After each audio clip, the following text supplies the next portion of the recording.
કે કહેવાતા લોકો, કહેવાતી હિન્દુવાદીની સરકાર એના રાજમાં અમદાવાદ અને અન્ય શહેરોમાં ખુલ્લેઆમ કસાઈઓ નાની નાની ગાડીઓમાં આવી લઈ જાય છે. તો કેમ હર્ષ સંઘવી સાહેબની પોલીસ એ લોકોને પકડી નથી શકતી? એક વિડીયો આપે છે જેને ગાય માતા કસાઈઓ લઈ. એટલે હર્ષ સંઘવી સાહેબને શું છે, કોઈ મુસાઈ લઈને જઈ પકડાઈ ગયો, કોઈ વિધર્મીને નહીં છોડવામાં શું ખાસ પ્રતિબંધ છે? તમે આ લોકોને પકડો ને.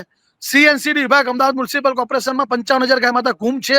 આજથી હું બે વર્ષ પહેલા 13 દિવસ ઉપર માટે ઉપવાસ ઉપર બેઠેલો, એક પણ અધિકારીઓ પર ફરિયાદ નથી થઈ. અને આ જે હાલમાં જે નવો બનાવ બન્યો એમાં પણ અધિકારીઓની વાત છોડો, પણ પ્રાઇવેટ પાંજરાપોળ વાળા વ્યક્તિ ઉપર ફરિયાદ ના થાય તેનાથી મોટી શું દુઃખદ વાત કહેવાય. એટલે ગુજરાતની